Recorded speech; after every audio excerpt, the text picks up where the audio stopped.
Alright guys, so we're working on the Buick today and ran into a little problem. So a couple months ago when I was just kind of doing some maintenance on the car, I noticed that the engine was sitting crooked, and I realized that both the driver and the passenger side motor mounts had just pretty much completely collapsed. Took them apart, and as you can see, I put some polyurethane bushings and stuff in them and rebuilt them, and that went well. But then as I was putting the car back together, I noticed something not that good, so we'll go into the car and I'll show you. As you can see here, we're underneath the car, and well, if you can notice on my oil pan, it's got a nice little dent in it.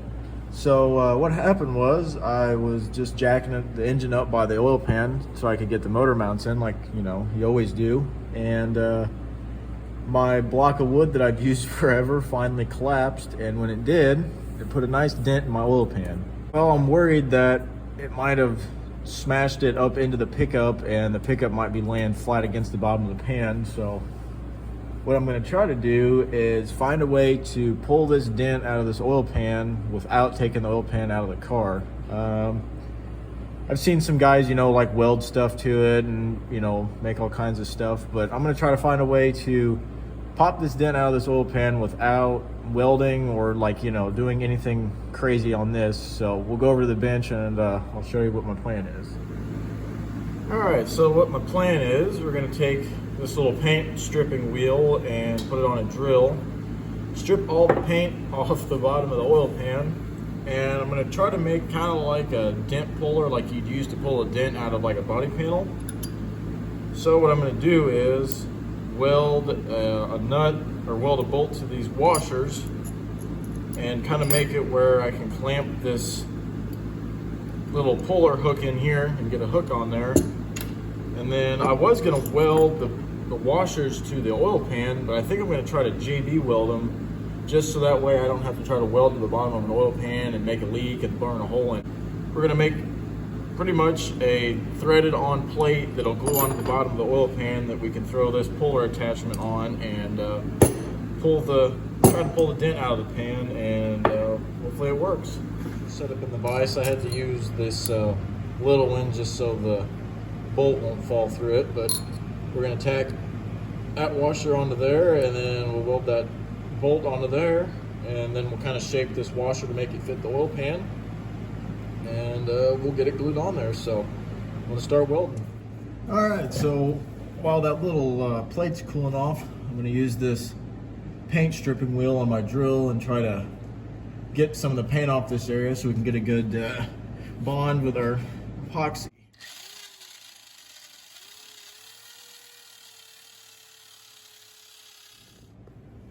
I've never really used one of those paint stripping wheels, but honestly, that worked pretty good, and that was just on like a cheap $20 drill. It really wasn't spinning that fast, but it ground it right down to bare metal, which is what I was wanting. So go through and hit this with some brake cleaner and maybe a little bit of a scuff pad to kind of get any residue off, and we'll try to glue this thing on. A green scuff pad, and we're going to put a little bit of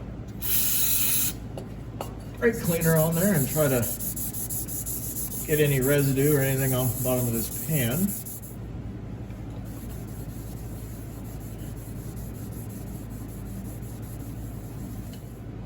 And as you can see, it's pretty clean and good enough for us to glue something to. Got our little plate here. Let it cool off. We're going to hit it with the wire wheel, dress it up a little bit. And then for the filler, I'm going to try using this JB Weld Auto Weld. Claims it takes like 15 minutes, and it says it'll do, wood, metal, plastic. So I've had pretty good luck using this stuff to like glue plastic interior pieces back together, but I've never used it on metal, so we're going to give it a shot.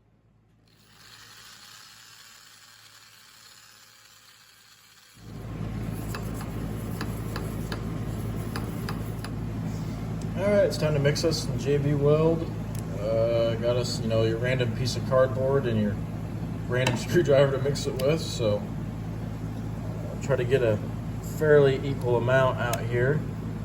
I always end up mixing too much of this stuff, but then I end up throwing most of it out. But I'm out here and see how it goes. And Hopefully it's strong enough to hook on or to hold on to the slide hammer, but that oil pan's not super thick. It's the metal that it's made out of. It's an aftermarket pan. It's, you know, just a little bit thicker than like body panel metal like on a car, so it pops back out easy. It seemed to crush pretty easy with the floor jack, so we'll get our JB weld put on our little piece here, and we'll just try to kind of cake it on here, because my plan is I'd like to pull the dent out and then heat this piece up or something to be able to pull the release the JB weld. And all right, so now we're under the car here, and we're going to take our little plate thing and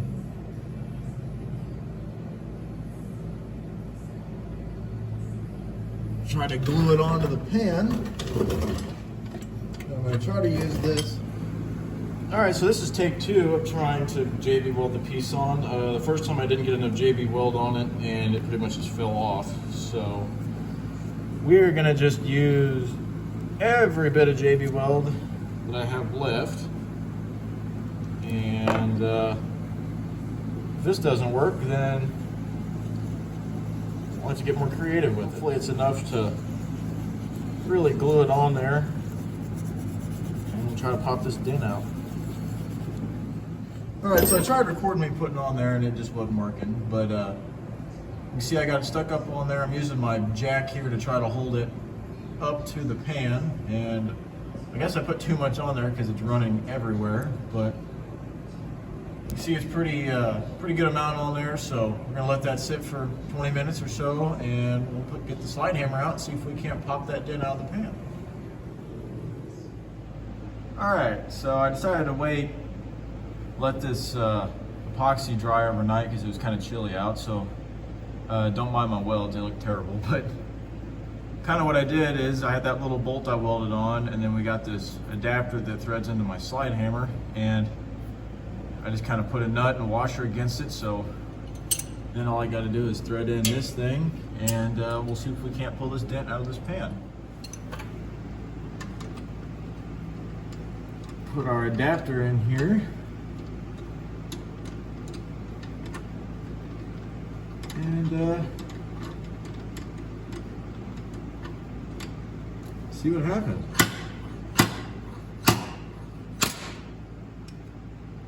No, epoxy didn't hold, but we tried, so. All right, so the epoxy didn't work. It didn't even really I don't know if I just didn't get it clean enough or I should have sanded it some more, but it didn't really grab onto it. So shut the camera off for a second to try to figure out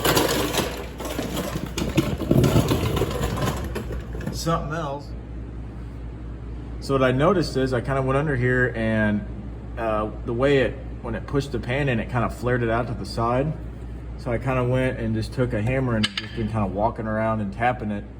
And I noticed that it's starting to push it down. So I think I can kind of almost body work this pan out and at least get it where the pickup's not going to be sitting on the bottom of the pan. And luckily when I built this motor, I set it up on the high side of the oil pump pickup to pan clearance.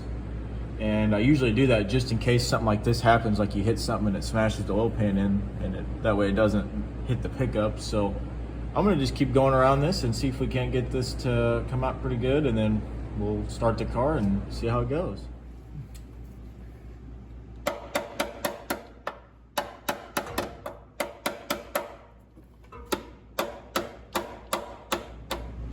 All right, I know it's kind of hard to see, but it's actually fairly level.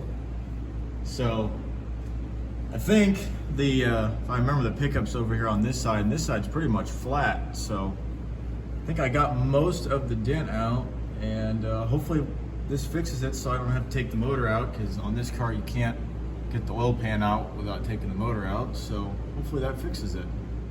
All right, so I kind of did a little more work on the oil pan, and I got it pretty good. It's kind of wavy, but I think I got the dent knocked out enough to where it's not going to mess with the oil pump pickup, which was kind of my only concern. So I got the car running, let it run for like a half hour, revved it up, and the oil pressure gauge is still reading right, so I know that the pickup's picking up oil. So you can see that it goes right up to 50, 60 pounds. So I figured if it had any problem, I would have noticed it as soon as I started it. So I think we're in pretty good shape and we don't have to pull the motor out. So yeah, thanks for watching, and I'll see you guys next time.